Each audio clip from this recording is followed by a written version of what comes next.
Hi hello friends, welcome to Anjani world. Aditya కార్లో హోటల్కి వెళ్తూ ఉండగా ఒక షాప్ అప్పుడే ఓపెన్ చేసి డ్రెస్సులని డిస్ప్లేలో పెడుతున్నారు. ఆ షాప్ ఓన్లీ ఫర్ లేడీస్ సంబంధించిన డ్రెస్సులు మాత్రమే అక్కడ ఉన్నాయి. ఆదిత్యకి అందులో బ్లూ కలర్ పై వైట్ కలర్ ఎంబ్రాయిడరీ వచ్చిన డ్రెస్ చాలా నచ్చింది. మధుకైతే ఇంకా చాలా బాగుంటుంది అనుకొని ఆదిత్య ఆ షాప్ ముందు కారుని ఆపమని డ్రైవర్కి చెప్పాడు. డ్రైవర్ ఆ షాప్ ముందర కార్ని ఆపుతాడు. ఆదిత్య షాప్ లోపలికి వెళ్ళి షాప్ ఓనర్తో డిస్ప్లేలో పెట్టిన ఆ బ్లూ కలర్ డ్రెస్ని చూపించండి అని అడుగుతాడు. నీలకంఠానికి ఆదిత్య ఈ షాప్ ముందు కార్ ఎందుకు ఆపమన్నాడో అర్థం కాక ఆదిత్యతో పాటు షాప్లోకి వెళ్తాడు. ఆ ఓనర్ పనిపిల్లవాడికి ఆ డ్రెస్ తీసుకురమ్మని చెప్పి ఆ డ్రెస్ని ఆదిత్యకి చూపిస్తాడు షాప్ ఓనర్. డ్రెస్ సైజ్ చెప్పండి సార్ అని ఆ షాప్ ఓనర్ అడుగుతాడు. నీలకంఠం ఇప్పటిదాకా మా సార్తో ఒక్క ఆడపిల్లనైనా చూడలేదు. ఏవి సార్ చాలా హ్యాండ్సమ్గా ఉంటారు, మంచి బిజినెస్ మెన్ కూడా. పెద్ద పెద్ద ప్రాజెక్టులలో అవలీలగా డీల్ చేయగలిగే సత్తా ఈయనకి ఉంది. కానీ ఈ ఆడపిల్లల విషయంలో మాత్రం మా సార్కి ఏమీ తెలియదు. అట్లాంటిది ఈయనకి ఆడపిల్లల డ్రెస్సుల సైజులు కూడా తెలుసా అని చిన్నగా నవ్వుకుంటూ తన మనసులో అనుకుంటాడు. ఆదిత్య ఆ డ్రెస్ని బాగా పరిశీలించి వెంటనే డ్రెస్ సైజు చెప్పి ఈ డ్రెస్కి చున్నీ కూడా వస్తుందా అని అడుగుతాడు ఆదిత్య. నీలకంఠానికి ఒక్కసారి షాక్ తగిలి ఒక నిమిషం ఆదిత్య వైపు చూశాడు. ఈ డ్రెస్కి ప్యాంటు దుప్పటా కూడా వస్తుంది అని షాప్ ఓనర్ చెప్పాడు. ఈ డ్రెస్ని ప్యాక్ చేయండి, మరో 2 కాటన్ డ్రెస్లను చూసి వాటిని కూడా బిల్ వేయమని చెప్పాడు ఆదిత్య. ఆదిత్య అమౌంట్ని కౌంటర్లో కట్టి బయటకు వెళ్ళి కారు ఎక్కుతాడు. షాప్ ఓనర్ డ్రెస్సుల బ్యాగులను నీలకంఠం చేతికి ఇస్తాడు. నీలకంఠం ఆ బ్యాగ్స్ని తీసుకుని కారు వెనక వైపు పెట్టి తాను కారులో కూర్చుంటాడు. ఆదిత్య నీలకంఠం వైపు చూసి హోటల్కి వెళ్ళు డ్రైవర్ అని అంటాడు. నీలకంఠం తన మనసులో ఏవి సార్ దగ్గర నేను వర్క్ చేస్తూ దగ్గర 5 years అవుతోంది. సార్ కంపెనీ పెట్టినప్పటి నుంచి సార్కి పిఏగా ఉంటూ వస్తున్నాను. సార్ ఒకరి కోసం డ్రెస్సులు కొనడం, అది కూడా లేడీస్ కోసం డ్రెస్సులు కొనడం ఇదే మొదటిసారి. సార్ ఎవరి కోసం డ్రెస్సులు కొన్నారు అని చాలా దీర్ఘంగా ఆలోచిస్తున్నాడు నీలకంఠం. ఆదిత్య నీలకంఠాన్ని గమనించి దేని గురించి ఆలోచిస్తున్నారు నీలకంఠం గారు అని అడుగుతాడు. నీలకంఠం ఆ ఆలోచనలోనూ ఉండి ఆదిత్య మాటలు వినిపించుకోలేదు. మరోసారి గట్టిగా నీలకంఠం గారు అని పిలుస్తాడు ఆదిత్య. అప్పటికి గాని నీలకంఠం ఈ లోకంలోకి వచ్చి చెప్పండి సార్ అని అడుగుతాడు. దేని గురించయ్యా అంతగా ఆలోచిస్తున్నావు అని అడుగుతాడు ఆదిత్య. నీలకంఠం ఆదిత్య వైపు చూస్తూ, సార్ మీరు ఏమీ అనుకోనంటే ఒక మాట అడుగుతాను అని అంటాడు. ఆదిత్య నీలకంఠం వైపు చూసి మనసులో దాచుకోవద్దు, అడిగేయ్ అని అంటాడు. నీలకంఠం కొంచెం ధైర్యం తెచ్చుకొని, సార్ మీకు గర్ల్ ఫ్రెండ్ ఉందా సార్ అని అడుగుతాడు. ఆ మాటకు డ్రైవర్ కూడా షాక్తో నీలకంఠం వైపు చూస్తాడు. ఆదిత్య చిన్నగా నవ్వుతూ, నీకెందుకు ఈరోజు అంత పెద్ద డౌట్ వచ్చింది అని అడుగుతాడు. ఎప్పుడూ లేనిది మీరు లేడీస్ కోసం డ్రెస్సెస్ తీసుకుంటుంటే అని మొహమాటంగానే అడిగాడు నీలకంఠం. అప్పటికే కార్ హోటల్కి రీచ్ అవ్వడంతో డ్రైవర్ హోటల్ దగ్గర కార్ ఆపుతాడు. ఆదిత్య నీలకంఠం వైపు చూసి, నీ క్వశ్చన్కి త్వరలోనే సమాధానం చెప్తాను. అప్పటి వరకు పిచ్చి పిచ్చి ఆలోచనలు చేయకుండా వర్క్ మీద కాన్సన్ట్రేషన్ చెయ్యి, సరేనా అని చెప్పి ఆదిత్య హోటల్లోకి వెళ్ళిపోయాడు. ఆదిత్య చెప్పిన ఆన్సర్కి నీలకంఠం ఒక వెర్రి నవ్వు నవ్వి ఏనాడు సక్రమంగా సమాధానం చెప్పారు సార్ మీరు అని అనుకుంటూ, అమ్మో సార్ వెళ్ళిపోతున్నారు అని కారు దిగి ఆదిత్య వెనకాల పరుగు తీశాడు నీలకంఠం. ఆదిత్య ఆఫీస్కి వెళ్ళిన తర్వాత మధు ఇంట్లోకి వెళ్ళి జాగ్రత్తగా ఇంటి తలుపులు వేసుకుని ఆ ఇంటినంతటిని ఒకసారి బాగా పరిశీలించి, ఈ ఇల్లు నాది కాదు, వేరే అమ్మాయిది. నేను ఇక్కడ ఈ ఇంట్లో 6 నెలల గెస్ట్ని మాత్రమే అని అనుకుంటూ హాల్లో ఉన్న చైర్లో కూర్చొని మోకాళ్లను దగ్గరికి తీసుకుని తన మోకాళ్ళ మధ్యలో తన తలను పెట్టుకుని ఆలోచించడం స్టార్ట్ చేసింది మధు. నా జీవితం ఆ పల్లెటూరులోనే ఆగిపోతుంది అనుకున్నాను. నా చదువు, నా కలలన్నీ ముగిసిపోయాయి అనుకున్నాను. అత్తయ్య మాటలకు నాకు చాలా భయం వేసింది. అత్తయ్య నన్ను తనతోనే ఉంచుకొని అమ్మ మీద ఉన్న కోపమంతా నా మీద చూపించాలని డిసైడ్ అయిపోయింది. అక్కడే అత్తయ్యతో గనక నేను ఉంటే 6 నెలలు కాదు కదా, 10 రోజుల్లోనే నాకు నరకం అంటే ఏంటో చూపించేది అత్తయ్య. ఆ క్షణంలో నాకు నా మీద జాలి కలిగింది. నా జీవితం ఇక అయిపోయిందేమో అనుకున్నాను. నన్ను కన్న తల్లిదండ్రులే నన్ను పట్టించుకోకుండా నన్ను ఆ పెళ్లి మండపంలో వదిలేసి వెళ్ళిపోయారు. ఇటు మావయ్య పని మీద ఊరు వెళ్ళిపోయాడు. ఇక ఎవరి హడావుల్లో వాళ్ళు ఉన్నారు అక్కడ.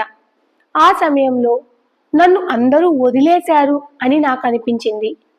నా మనసులో ఒకటే మాట, నన్ను ఇక్కడి నుండి, అత్తయ్య నుండి రక్షించండి అని ఆ తల్లిని పదే పదే కోరుకుంటున్నాను. ఆ క్షణంలో నా చేతిని పట్టుకుని పద అని బావ నాతో అన్నప్పుడు నా మనసులో, నీ భర్త నీ దగ్గర ఉండంగా నీకెందుకు భయము, అతడు నీ భర్త, నీ భర్త వెనకాలే నువ్వు వెళ్ళు అని ఎవరో నాతో చెప్పినట్లుగా అనిపించింది. బావ నా చేతిని పట్టుకోగానే నీకు నేనున్నాను అని భరోసా ఇచ్చినట్లుగా బావ కళ్ళల్లో నాకు కనిపించింది.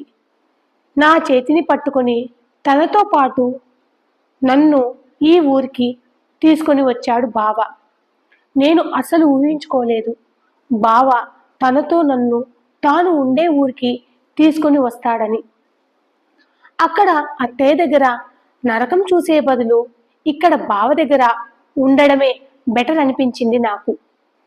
బావ అత్తయ్య చెప్పినంత దుర్మార్గుడైతే కాదు అని నా మనసు చెప్తోంది.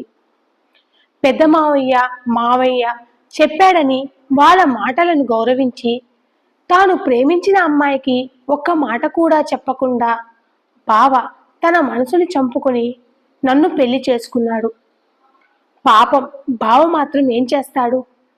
ఒక్క నిమిషం, అవును, బావ నాతో ఈ విషయం గురించి చెప్పాలనేమో చాలా ట్రై చేశాడు, కానీ చెప్పలేకపోయాడు. ఇందులో బావ తప్పేముంది? ఇక బావ ఏది చెప్తే అది నేను వింటాను. బావ ఇది విషయం అని చెప్పి తన జీవితంలో నుంచి నన్ను వెళ్ళిపోమంటే నేను సంతోషంగా వెళ్ళిపోతాను. బావని అసలు ఇబ్బంది పెట్టను. బహుశా అత్తయ్య చెప్పినట్లు నన్ను ఒక 6 నెలలు మంచిగా చూసుకుని నాకు విడాకులిచ్చి బావ ప్రేమించిన అమ్మాయితో సంతోషంగా ఉండాలని అనుకుంటున్నాడేమో. పోనీలే, బావ అనుకున్నట్లే చెయ్యనివ్వు. మా ఇద్దరిలో బావ తాను ప్రేమించిన అమ్మాయిని పెళ్లి చేసుకుని జీవితాంతం సుఖంగా ఉండాలని నేను కోరుకుంటున్నాను. ఇక నాదేముంది, ఒక 6 నెలలు నా చదువు డిస్టర్బ్ అవుతుంది అంతే. ఈ 6 నెలలలో తిండి, ఉండడానికి నీడను మాత్రమే నేను బావ దగ్గర నుంచి ఫ్రీగా తీసుకుంటాను. బావని కూడా నేను ఇబ్బంది పెట్టదలుచుకోలేదు. ఈ 6 నెలలు నేను ఖాళీగా ఉండకుండా ఇక్కడే చిన్న జాబ్ చూసుకుంటాను. నేను ఇక్కడ ఈ ఇంట్లో ఉన్నంత వరకు ఈ ఇంటిని నీట్గా ఉంచి బావకి మంచి ఫుడ్ చేసి పెడతాను అని అనుకుంటూ, ఇప్పటికే చాలా లేట్ అయ్యింది, బావ ఏం టిఫిన్ తెచ్చాడో చూద్దామని కిచెన్లోకి వెళ్ళింది మధు. ఆదిత్య లండన్ డెలిగేట్స్తో మీటింగ్ కంప్లీట్ చేసుకుని వాళ్ళ బాస్తో వెబ్ కాల్ మాట్లాడి తన ప్రాజెక్ట్ మొత్తం వాళ్ళకి ఎక్స్ప్లెయిన్ చేసి వాళ్ళతోనే లంచ్ కంప్లీట్ చేసి బయటికి వచ్చేటప్పటికి మధ్యాహ్నం టైం 2. ఆదిత్య వెంటనే కారులో ఆఫీస్కి వెళ్ళిపోయాడు. ఆఫీస్లో అప్పటికే సాగర్ మీటింగ్కి ఏర్పాట్లు చేశాడు. సాగర్ ఆఫీస్లో అసిస్టెంట్ ప్రోగ్రామర్గా పనిచేస్తున్నాడు. ఆ మీటింగ్కి విజయ్, విక్రమ్, భానుశ్రీ అలానే రాజేష్ మరో 2 ఎంప్లాయీలు కూడా వచ్చారు. విజయ్ కంపెనీకి మార్కెటింగ్ డిపార్ట్మెంట్కి హెడ్గా పనిచేస్తున్నాడు. అలానే ఫ్యాక్టరీని కూడా చూసుకుంటాడు. విక్రమ్ కంపెనీలో ఫైనాన్స్ డిపార్ట్మెంట్కి హెడ్గా, ఇక శిరీష కంపెనీకి ప్రాజెక్టులను హ్యాండిల్ చేస్తోంది. ప్రస్తుతానికి కంపెనీ పనిపై శిరీష లండన్లో ఉంది. భానుశ్రీ, రాజేష్ ఇద్దరు కూడా సాఫ్ట్వేర్ డెవలపర్స్గా పనిచేస్తున్నారు. ఆదిత్య ఈ కంపెనీ పెట్టినప్పటి నుండి వీళ్ళందరూ ఆదిత్యతో పనిచేస్తూ వస్తున్నారు. ఆదిత్య ఆఫీస్కి వచ్చి మీటింగ్లో అందరికీ తన కొత్త ప్రాజెక్ట్ గురించి ఎక్స్ప్లెయిన్ చేశాడు. మీటింగ్ కంప్లీట్ అయ్యేటప్పటికీ ఆదిత్య తన క్యాబిన్లోకి వెళ్తూ విజయ్ని, విక్రమ్ని, భానుశ్రీని, రాజేష్ని అలాగే సాగర్ని తన క్యాబిన్లోకి రమ్మని చెప్పాడు. ఆదిత్య తన క్యాబిన్లోకి వెళ్ళి తన చైర్లో కూర్చొని ల్యాప్టాప్ ఓపెన్ చేసి వర్క్ చేసుకుంటూ ఉండగా అందరూ తన క్యాబిన్లోకి వస్తారు. ఆదిత్య అందరి వైపు చూసి తన ల్యాప్టాప్ని క్లోజ్ చేసి ఈ ప్రాజెక్ట్ నాకు చాలా ఇంపార్టెంట్. ఈ ప్రాజెక్ట్ కనుక మనం సాధించాము అంటే ఒక 3 monthsలో మన కంపెనీకి 150 crores వచ్చే మరో పెద్ద ప్రాజెక్ట్ మనం సొంతం చేసుకోగలుగుతాము. అప్పుడు మన కంపెనీ 150 crores క్లబ్లో చేరుతుంది. కాబట్టి ఈ ప్రాజెక్ట్ మీద కొంచెం జాస పెట్టి పనిచేయండి అని అందరి వైపు చూస్తూ అంటాడు ఆదిత్య. ఇక మీరు వెళ్ళవచ్చు అని మళ్ళీ తన వర్క్లో పడిపోతాడు ఆదిత్య. ఆదిత్య తన వర్క్లో చాలా బిజీగా ఉన్నాడు. విక్రమ్ ఆదిత్య దగ్గరికి వచ్చి ఏవి టైం 5 అయ్యింది అని అంటాడు. మా వర్క్ కంప్లీట్ అయిపోయింది, మేం బయలుదేరుతున్నాం అని అంటాడు విక్రమ్. ఆదిత్య వర్క్ చేసుకుంటూనే ఓకే మీరు బయలుదేరండి అని చెప్పాడు. అప్పుడే ఆదిత్య క్యాబిన్లోకి నీలకంఠం వచ్చి ఏవి సార్, ఈ రోజుతో మీ మీటింగ్స్, మీ షెడ్యూల్ మొత్తం కంప్లీట్ సార్ అని చెప్పాడు. ఓకే నీలకంఠం గారు, మీరు కూడా వెళ్ళవచ్చు అంటాడు ఆదిత్య. విక్రమ్, నీలకంఠం ఇద్దరూ క్యాబిన్ నుండి బయటకి వచ్చి విక్రమ్ విజయ్కి కాల్ చేస్తాడు. ఫోన్ సైలెంట్ మోడ్లో ఉండడంతో విజయ్ ఫోన్ని చూసుకోకుండా తన పనిలో చాలా బిజీగా ఉన్నాడు. విక్రమ్ 2nd ఫ్లోర్లో విజయ్ క్యాబిన్లోకి వెళ్ళి అబ్బా ఏం వర్క్ చేస్తున్నారా, ఇద్దరే పని రాక్షసులు. అక్కడేమో ఆయన గారు చాలా బిజీగా ఉన్నారు, ఇక్కడేమో ఈయన గారు ఇంకా చాలా బిజీగా ఉన్నారు అని అంటాడు విక్రమ్. విజయ్ పని చేసుకుంటూనే ఏందిరా నీ గోల, మళ్ళీ స్టార్ట్ చేశావు, నీ వర్క్ కంప్లీట్ అయితే అవ్వనీరా, మాకు ఇంకా వర్క్ ఉంది, ఏం చేయమంటావు, వర్క్ కంప్లీట్ చేసుకొని కదా రావాలి అని అంటాడు విజయ్. అబ్బా 24 అవర్స్లో నిద్రపోయే 8 గంటలు తప్ప మిగిలిన టైం వర్క్ చేసుకుంటూనే ఉంటారు కదరా మీరిద్దరు అని అంటాడు విక్రమ్. విజయ్ నవ్వుతూ సరే గాని ఏవి వర్క్ కంప్లీట్ అయిపోయిందా అని అడుగుతాడు. అది ఎందుకు అడుగుతావులే నాయనా, ఇక్కడ నీవు వర్క్ చేస్తుంటే అక్కడ ఆయన ఇంకా బీభత్సంగా వర్క్ చేస్తున్నాడు. ఏమన్నా అంటే 3 రోజులు ఊరికి వెళ్ళడం వల్ల తన వర్క్ అంతా పెండింగ్ పడిపోయింది అని అంటాడు. ఒరే విజయ్, వర్క్ సంగతి ఏమో గాని నాకు ఇక్కడ నీరసం వస్తోందిరా, లేచి రారా నాయనా, నువ్వు వస్తే గాని అక్కడ ఆ మహానుభావుణ్ణి కదల్చలేము అని అంటాడు విక్రమ్. విజయ్ నవ్వుతూ సరే పద, నువ్వు వెళ్తూ ఉండు, నేను వస్తాను అని అంటాడు. విక్రమ్ దండం పెడుతూ నాయనా అలా అంటావు, ఇంకొక గంటకు గాని నువ్వు కదలవు అని అంటూ విక్రమ్ విజయ్ దగ్గరికి వెళ్ళి విజయ్ ల్యాప్టాప్ని క్లోజ్ చేసి ల్యాప్టాప్ని తన బ్యాగులో పెడుతూ ఉన్నాడు. విజయ్ విక్రమ్ని కోపంగా చూస్తూ, నువ్వు పని చేయవు, మమ్మల్ని పని చేసుకోనివ్వవు, ఎలారా నీతో మేం వేగేది అని అంటాడు విజయ్. విక్రమ్ చిన్నగా నవ్వుతూ, ఒరే విజయ్, జీవితంలో వర్క్ చెయ్యాలిరా, కానీ వర్కే జీవితం అయిపోకూడదు అని అంటాడు. విజయ్ నవ్వుతూ సరే పద అని అంటాడు. విజయ్ విక్రమ్ ఇద్దరు థర్డ్ ఫ్లోర్లోని ఆదిత్య క్యాబిన్ దగ్గరికి వెళ్తారు. క్యాబిన్ బయట నీలకంఠం తల పట్టుకుని ఒక చైర్లో కూర్చొని ఉంటాడు. విక్రమ్ నీలకంఠం దగ్గరికి వెళ్ళి, ఏమి జరిగింది నీలకంఠం గారు, ఎందుకు అలా కూర్చొని ఉన్నారు, ఇంకా మీరు ఇంటికి బయలుదేరలేదా అని అడుగుతాడు. నీలకంఠం విక్రమ్ వైపు చూస్తూ, ఏముంది సార్, వర్క్ అంతా అయిపోయింది, ఇక బయలుదేరచ్చు అనుకున్నాను, కానీ ఏవి సార్ ఇప్పుడు మళ్ళీ ఇంకో వర్క్ చెప్పారు, అది కంప్లీట్ అయ్యి నేను ఇంటికి వెళ్ళేటప్పటికి సుమారు 9 అవుతుంది అని నీలకంఠం నీరసంగా చెప్పాడు.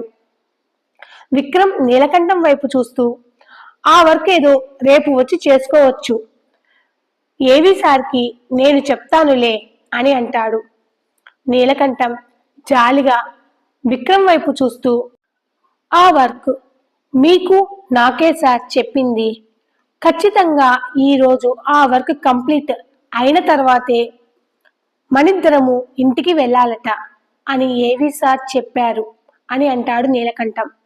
విక్రమ్ కోపంగా, ఏంటయ్యా మీ సారు సడన్ గా ఇలా వర్క్ ఇస్తే ఎలా, ఈ రోజు అయితే కుదరదు, రేపు చేద్దాంలే అని అంటాడు విక్రమ్. నీలకంఠం విక్రమ్ వైపు చూస్తూ, ఏవి సార్ ఈ పని మనకు సడన్ గా చెప్పలేదు, ఆల్రెడీ 2 వీక్స్ బ్యాక్ మీకు ఈ పని చేయమని చెప్పారు, ఈ వర్క్ విషయమే నేను మీతో డిస్కస్ చేశాను, మీరే రేపు చేద్దాం ఎల్లుండి చేద్దామని పోస్ట్ పోన్ చేస్తూ వచ్చారు, ఈరోజు ఏవి సార్ ఆ వర్క్ కంప్లీట్ అయ్యిందా అని నన్ను అడిగారు, నాకు ఏం సమాధానం చెప్పాలో అర్థం కాలేదు, ఏవి సార్ నన్ను చూసి ఈరోజు ఖచ్చితంగా ఆ పని చేసి మనల్ని ఇంటికి వెళ్ళమన్నారు అని నీలకంఠం చెప్పాడు. విక్రమ్ వెంటనే బుంగమూతి పెట్టుకొని పక్కనే ఉన్న చైర్లో తల పట్టుకుని కూర్చుంటాడు. విజయ్ విక్రమ్ని నీలకంఠాన్ని చూస్తూ నవ్వుకుంటూ ఆదిత్య క్యాబిన్లోకి వెళ్తాడు. ఆదిత్య వర్క్ చేసుకుంటూనే, కూర్చో విజయ్ అని అంటాడు. ఈ స్టోరీ కనుక మీకు నచ్చితే please like, share and subscribe. కొంచెం సబ్స్క్రైబ్ చేసుకోండి ప్లీజ్. Thanks for watching.